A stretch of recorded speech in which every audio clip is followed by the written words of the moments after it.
شعر از حافظ شیرازی declama ملکه نایپری.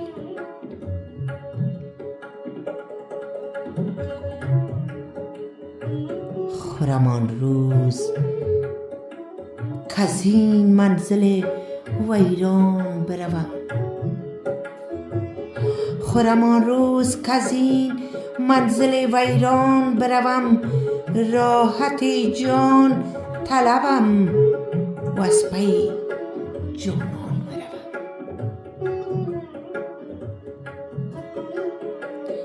گرچه دانم که بجای نبرد رای غریب، من به بوی سر آن زلف پریشان بروم.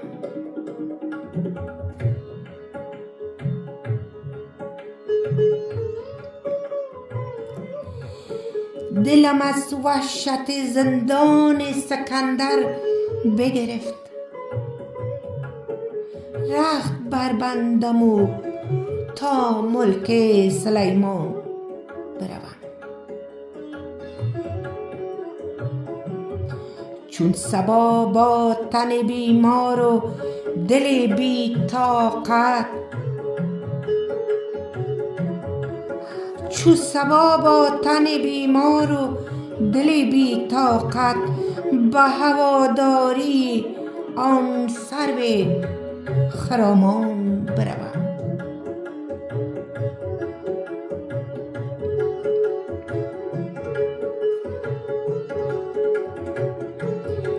در ری او چو قلم گر به سرم باید رفت، با دل زخم کش و دیده گیان بروم. نظر کردم گر از این غم به درآیم روزی، تا در میکده شادان و غزل خوان بروم.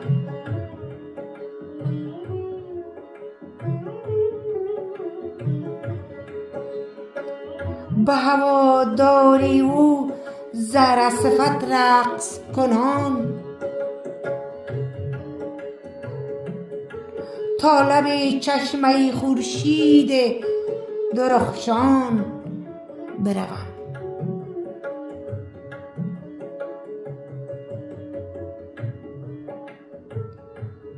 تازیان را غم احوال گران باران نیست،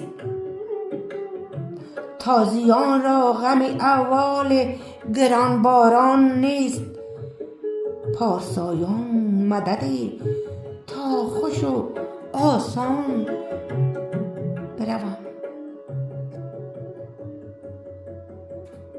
و چو حافظ زی بیابان نبرم ره بیرون، همره کوکب آصف دوران بروم.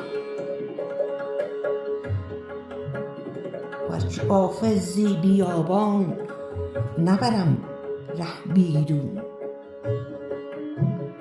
همره کوکب آصف دوران بروم. خرم آن روز کز این منزل ویران بروم، راحت جان طلبم از پی جانان.